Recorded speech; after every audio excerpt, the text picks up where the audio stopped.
আসসালামু আলাইকুম গাইস, তোমরা সবাই কেমন আছো? আলহামদুলিল্লাহ আমিও ভালো আছি। তো সকালবেলা ঘুম থেকে উঠে দেখছি আম্মু কুমড়োটা কাটছে। তো পরশুদিন এই কুমড়োটা এনেছিল। তো পুরো তখন ঠিকই ছিল শক্ত, আর তারপর কাটার পরে দেখছি ভিতরটা নষ্ট হয়ে গেছে। তো ওটা দেখে এমনিই তো মন খারাপ ছিল, ছাদে এসে দেখছি এই ফুলগুলো সব পচে গেছে। তখন আরও মনটা খারাপ হয়ে গেল। তখন আর কি করব, ফুলগুলো একটা একটা করে কেটে নিচ্ছিলাম। এই ফুলটা কেটে নিলাম।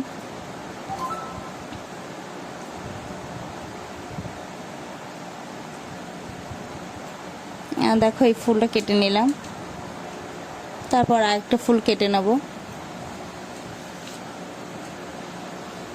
এই ফুলটাও কেটে নিলাম।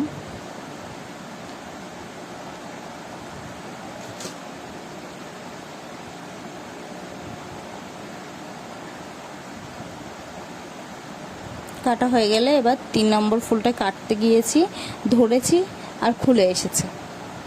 মানে এত পরিমাণে পচে গেছে। তারপর ওটার ভিতরগুলোও আমি কেটে নিচ্ছিলাম, নাহলে পচা থাকলে ফলটা পচে যেতে পারে, নষ্ট হয়ে যেতে পারে। দেখো আমি কেটে নিচ্ছি।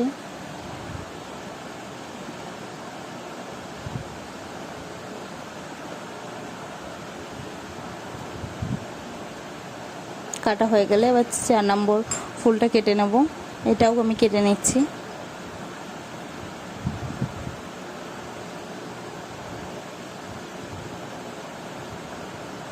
কেটে নিলাম, ঘুরিয়ে ঘুরিয়ে কাটছি। দেখো কাটা হয়ে যাওয়ার পর আবার এই ভিতরে যে মতো আছে ওটা কাটছি। এত শক্ত যে এটা কাটাই যাচ্ছে না।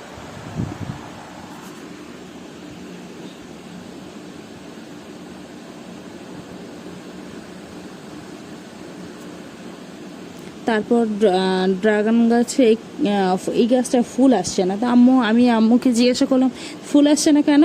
তা আম্মু বলছে যে কুশি প্রচুর পরিমাণে হয়েছে, ওই জন্য মনে হয় ফুল আসছে না।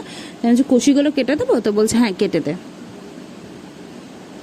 তো তারপর আমি একটা একটা করে কাটা হয়ে গেল, কাটছিলাম কুশি।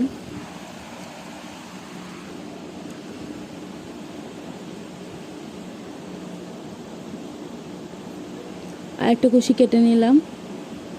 দেখো এই কুশিটাও কেটে নিচ্ছি।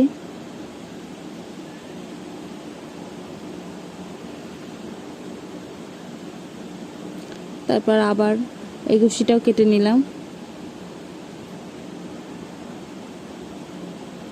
তো তোমরা যখন ড্রাগন গাছের কুশি কাটবে খুব সাবধানে, কারণ ড্রাগন গাছের কাটা ফুটে গেলে প্রচুর ব্যথা হয়। তো ওই জন্য আমি একটা একটা করে কাটছিলাম, যাতে আমি আজ ঠিকই করেছিলাম যেন কাটা না ফোটে হাতে, ওইভাবেই কাটছিলাম।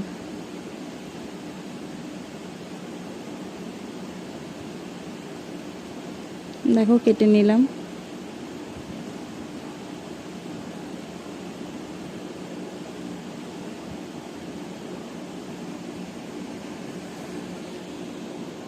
তারপরে এই বড় কুশিটাও কেটে নিলাম।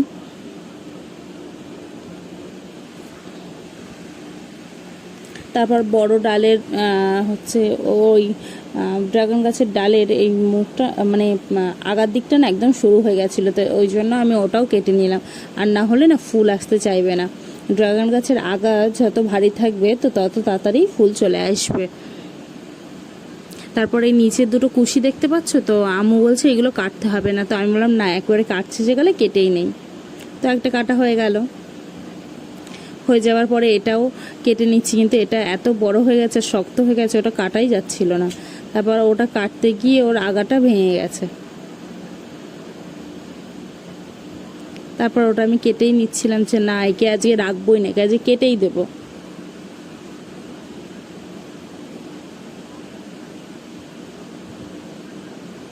দেখো এটা কেটে নিলাম। নেওয়ার পরে আম্মুর এই প্রিয় হচ্ছে ডালিম গাছে বেশ বড় একটা ডালিম ধরেছে, কয়েকটি ফুল হয়েছে। তারপর বেল গাছে দেখলাম কয়েকটি ফুল ফুটেছে। তরমুজ গাছে এসে দেখছি বেশ তরমুজটা বড় হয়েছে, দিন দিন বেশ তরমুজটা বড় হচ্ছে। তারপর আম্মু ডাকছে এই ছাদে আয়। তারপর আমি গিয়ে দেখছি ড্রাগন গাছের ফলটা বেশ পেকে গেছে। তো আমি এটা তুলে নিলাম। ছোট হলেও যে ড্রাগন গাছে একটা ফল পেকেছে, এটাই একটা আনন্দ। তারপর রেডি হয়ে ভাই আর আমি বিশাল মেগা মার্কেটে চলে গেলাম। ওখানে গিয়ে দেখছি মেয়েদের জামাগুলো খুবই সুন্দর, প্রতিটা জামা খুবই সুন্দর। তারপর আমি ঘুরে ঘুরে দেখছিলাম কেমন কি প্রাইস আছে। তারপর ছেলেদের বাচ্চাদের খেলনার দিকে চলে আসলাম, খেলনাগুলো দেখছিলাম কেমন কি প্রাইসের আছে। তো তারপর দেখলাম জিনিস হিসেবে দাম ঠিকই আছে, ঠিকঠাক। তারপর আমি উপরের দিকে চলে যাচ্ছি যে উপরে ছেলেদের কেমন ড্রেস আছে দেখতে। দেখো থামস আপ রাখা, বিস্কিট রাখা এখানে যাওয়ার উপরে ওঠার মুখে।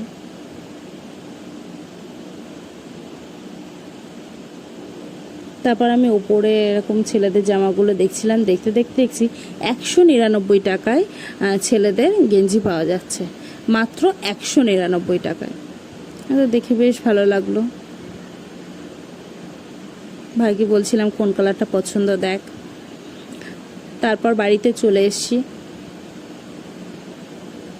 দেখো বাড়িতে চলে এসে এবার আম্মু জিজ্ঞাসা করছে এত দেরি হলো কেন। আমি আবার বললাম। তারপর আর হচ্ছে বাপি বাড়িতে আসার সময় কয়েকটি সন্দেশ নিয়ে এসেছিল। আর আম্মু এইদিকে ফল কেটে রেখেছিল। আম্মু তো জানে না যে বাপি নিয়ে আসবে, তো আমরা ওটাই, আমাকে কয়েকটি ফল দিল।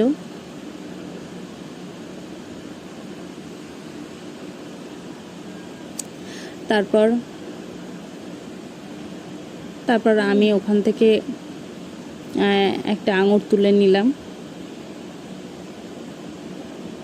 আঙুর খেলাম।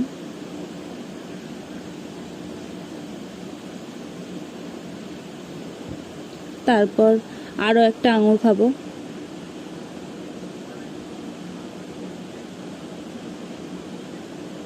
এটাও আমার খাওয়া হয়ে গেল। আর একটা খাওয়া হয়ে গেল।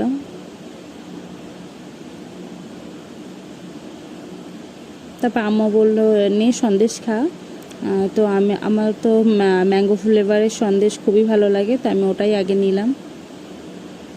আম্মু, আমি, ভাই সবাই মিলে খাচ্ছিলাম আর আম্মুর সাথে গল্প করছিলাম। আর এইটা আমার আম্মুর ফেভারিট মিষ্টি।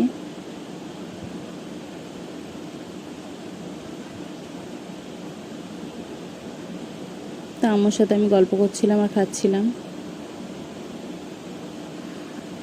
আমার ভিডিও যদি তোমাদের ভালো লাগে অবশ্যই সাবস্ক্রাইব করবে, লাইক, কমেন্ট, শেয়ার করবে। তোমাদের সাথে দেখা হবে নেক্সট ব্লগে।